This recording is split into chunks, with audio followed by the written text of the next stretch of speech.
তো বন্ধুরা, আজ সন্ধ্যে 6টা থেকে রিলায়েন্স ফাউন্ডেশন ডেভেলপমেন্ট লিগের ফাইনাল ম্যাচে মানে ন্যাশনাল চ্যাম্পিয়নশিপের খেতাব জয়ের লক্ষ্যে ইস্টবেঙ্গল দল মুখোমুখি হতে চলেছে পাঞ্জাব এফসির বিরুদ্ধে। তো আজ কিন্তু ইস্টবেঙ্গল একটা ঐতিহাসিক ম্যাচ খেলতে নামছে এবং এই ম্যাচে ইস্টবেঙ্গল জয়লাভ করতে পারলে ইস্টবেঙ্গলের সাফল্যের মুকুটে কিন্তু আরও একটা পালক যুক্ত হয়ে যাবে। আর এই ফাইনাল ম্যাচটা জেতার জন্য স্পেন থেকে কোচ কার্লোস কোয়াদ্রা দলের সহকারী কোচ বিনো জর্জকে পরামর্শ দিচ্ছেন। তো তোমরা বুঝতেই পারছো, ইস্টবেঙ্গল দল এবং ইস্টবেঙ্গলের সিনিয়র এবং জুনিয়র উভয় কোচিং স্টাফরাই কিন্তু আজকের এই ফাইনাল ম্যাচ জেতার জন্য বদ্ধপরিকর হয়ে রয়েছে। সেক্ষেত্রে আমরা আশা করব আজ যেন পাঞ্জাব এফসিকে হারিয়ে ইস্টবেঙ্গল বাংলায় আরও একটা সফলতা নিয়ে আসতে পারে। তো এই ম্যাচের লাইভ টেলিকাস্ট তোমরা দেখতে পাবে রিলায়েন্স ফাউন্ডেশন ডেভেলপমেন্ট লিগের অফিসিয়াল ইউটিউব চ্যানেলে। তো যে একেবারে নেক্সট আপডেটটা বেরিয়ে আসছে মোহনবাগানের প্রাক্তন কোচ জুয়ান ফেরান্ডোকে নিয়ে। তো এই জুয়ান ফেরান্ডোর সাথে কেরালা ব্লাস্টার এফসির একটা লিঙ্ক আপের খবর কিন্তু এর আগে জানা গেছিল, তবে তোমাদের জানিয়েছিলাম কেরালা ব্লাস্টার এফসি জুয়ান ফেরান্ডোর সাথে কোনোরকম কথাবার্তা চালাচ্ছে না। এবং গতকাল যেমনটা ফাইনালি জানা গেছে, সাইপ্রাসের প্রথম ডিভিশন লিগের ক্লাব এইকে লারেনাকা এফসির দলের সাথে 2 বছরের চুক্তিতে জুয়ান ফেরান্ডো যোগ দিচ্ছেন অ্যাজ এ হেড কোচ হিসাবে। তো এই ক্লাবটার বর্তমান মার্কেট ভ্যালু হচ্ছে 100 কোটি টাকা। মানে তোমরা বুঝতেই পারছো, জুয়ান ফেরান্ডো কিন্তু এবার নিজের পছন্দ মতন আরও ভালো মানের বিদেশি তার দলে নিয়ে আসতে পারবে। তো আশা করব নতুন দলে যেন নিজের কেরিয়ারের সেরা সময়টা কাটান কোচ জুয়ান ফেরান্ডো, এবং অ্যাজ এ ফরেনার হিসাবে যেন গ্লেন মার্টিন্সকে নিয়ে যায় জুয়ান ফেরান্ডো। তো যাই হোক, এটা কিন্তু একটা জোক ছিল। তো যে একেবারে নেক্সট আপডেটটা বেরিয়ে আসছে কেরালা ব্লাস্টার এফসি দলের হেড কোচ নিয়ে। তো এই মুহূর্তে কেরালা ব্লাস্টার এফসির হেড কোচ নিয়ে যে লেটেস্ট আপডেটটা জানা গেছে সেটা হচ্ছে কেরালা ব্লাস্টার এফসি তাদের দলের হেড কোচ কিন্তু চূড়ান্ত করে নিয়েছে এবং খুব সম্ভবত আগামী কয়েকদিনের মধ্যে সেই নতুন কোচের নামটা কিন্তু অফিসিয়ালিভাবে ঘোষণা করে দেওয়া হবে কেরালা ব্লাস্টার এফসির তরফ থেকে।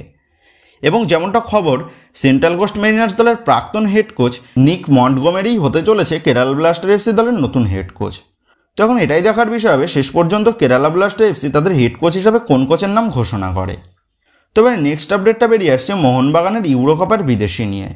তো তোমরা জানো, আগামী 15 জুন থেকে 15 জুলাই পর্যন্ত অনুষ্ঠিত হতে চলেছে এই মৌসুমের ইউরোকাপ টুর্নামেন্ট। এবং যেমনটা খবর, এই ইউরোকাপ টুর্নামেন্টের দিকে নজর রেখেছে কিন্তু এবার মোহনবাগানের স্কাউটিং টিম। কারণ সূত্র মারফত যেমনটা খবর, মোহনবাগানের স্কাউটিং টিম এই ইউরোকাপ থেকে কোনো এক বিদেশি প্লেয়ারকে দলে নিয়ে আসতে চলেছে। তবে সেই বিদেশির এই আসন্ন ইউরোকাপের পারফরমেন্স দেখে নিয়ে কিন্তু সেই বিদেশিকে নিয়ে ফাইনাল ডিসিশন নেওয়া হবে। তো তোমরা জানো, এর আগে ইউরোকাপার জনি কাউকোকে দলে নিয়ে এসেছিল মোহনবাগান, আর মোহনবাগান জার্সিতে জনি কাউকো কিন্তু যথেষ্ট ভালো পারফরমেন্স করেছে।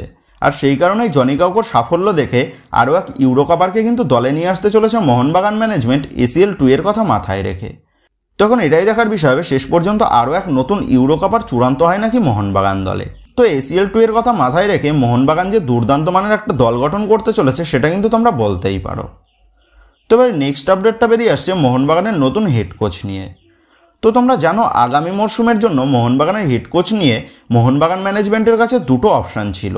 তো প্রথমটা হচ্ছে অ্যান্থনি লোপেস আবাসের সাথে চুক্তি বৃদ্ধি করে নেওয়া, এবং দ্বিতীয়টা হচ্ছে নতুন হেড কোচ নিয়ে আসা। তো এই মুহূর্তে মোহনবাগান দলের আপকামিং সিজনের হেড কোচ নিয়ে যে লেটেস্ট আপডেটটা বেরিয়ে আসছে সেটা হচ্ছে Mohun Bagan management coach Anthony Lopez আবাসের হাতেই আগামী মরশুমের দলের দায়িত্ব দিতে চলেছেন। কারণ সদ্য শেষ হওয়া মরশুমে মোহনবাগান দলকে কিন্তু দুর্দান্ত সফলতা এনে দিয়েছে কোচ অ্যান্থনি লোপেস আবাস, এবং কোচ অ্যান্থনি লোপেস আবাসের আন্ডারে এই মুহূর্তে কিন্তু মোহনবাগান দল পুরোপুরি রূপে সেট হয়ে রয়েছে। তো সেই কারণেই দলের কম্বিনেশন যাতে না ভাঙে ACL 2 এ গিয়ে, তো সেই দিকেই লক্ষ্য রেখে কোচ অ্যান্থনি লোপেস আবাসকেই দলের হেড কোচ হিসেবে রেখে দিতে চাইছে মোহনবাগান ম্যানেজমেন্ট।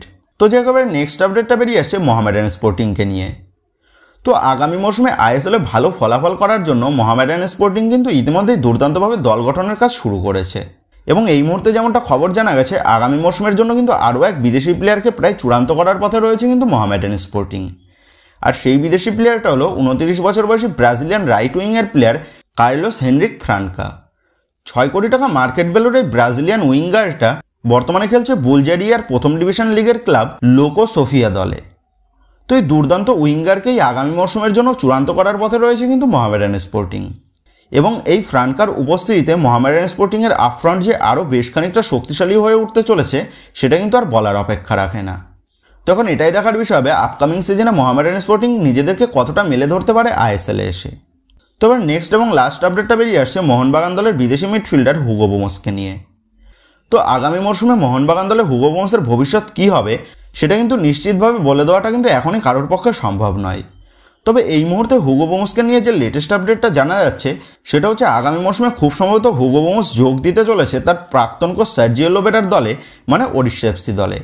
এবং যেমনটা খবর, ওড়িশা এফসি এই হুগো বোমসকে পার্মানেন্ট ডিলেই মোহনবাগান দল থেকে নিতে চলেছে। আর অ্যান্থনি লোপেস আবাস মোহনবাগান দলের দায়িত্ব আগামী মৌসুমেও চূড়ান্ত হয়ে গেলে হুগো বোমস যে কোচ অ্যান্থনি লোপেস আবাসের প্ল্যানিংয়ের মধ্যে থাকবে না, এটা কিন্তু নিশ্চিত ছিল। সেক্ষেত্রে সব কিছু ঠিকঠাকভাবে এগোলে হুগো বোমসকে কিন্তু আমরা আগামী মরশুমে ওড়িশা এফসি জার্সি পরে খেলতে দেখতে চলেছি। তো বন্ধুরা, শেষ পর্যন্ত হুগো বোমসকে যদি মোহনবাগান ম্যানেজমেন্ট ছেড়ে দেয় তাহলে কি এটা সঠিক সিদ্ধান্ত নেওয়া হবে নাকি ভুল সিদ্ধান্ত? এই বিষয়ে তোমাদের মতামতটা অবশ্যই নিচে কমেন্ট করে জানিয়ে দিও। তো বন্ধুরা, এই ভিডিওতেই গুরুত্বপূর্ণ কিছু আপডেট তোমাদের মধ্যে শেয়ার করার ছিল। তো আশা করি ভিডিওটা তোমাদের ভালো লেগেছে। তো যদি ভিডিওটা ভালো লেগে থাকে তাহলে ভিডিওতে লাইক দিয়ে চ্যানেল সাবস্ক্রাইব করে পাশে থাকা বেল আইকনটা অবশ্যই প্রেস করে দিও। আর তোমরা যারা এখনও পর্যন্ত আমাদের সোশ্যাল মিডিয়া পেজের সাথে যুক্ত হওনি তারা কিন্তু অবশ্যই নিচে ডেসক্রিপশন বক্সের লিঙ্ক থেকে আমাদের সোশ্যাল মিডিয়া পেজের সাথে যুক্ত হয়ে যেও, কারণ এখন কিন্তু সমস্ত লেটেস্ট আপডেটগুলো সবার আগে আমাদের সোশ্যাল মিডিয়া পেজেই পোস্ট করা হয়। আর তোমরা এখন ফেসবুক এবং ইনস্টাগ্রামে গিয়ে তোমরা আমাদের এই চ্যানেলের নাম লিখে সার্চ করলেও তোমরা কিন্তু আমাদের সোশ্যাল মিডিয়া পেজগুলো খুঁজে পেয়ে যাবে। সেক্ষেত্রে তোমার প্রিয় দলের সমস্ত রকম লেটেস্ট আপডেট সবার আগে পাওয়ার জন্য এবং আমার সাথে সরাসরি যে কোনো বিষয়ে কথা বলার জন্য তোমরা কিন্তু মনে করে আমাদের সোশ্যাল মিডিয়া পেজের সাথে যুক্ত হয়ে যেও। তো বন্ধুরা, এই ভিডিওটা এটুকুই ছিল। তো আসি বন্ধুরা, দেখা হচ্ছে পরের ভিডিওতে।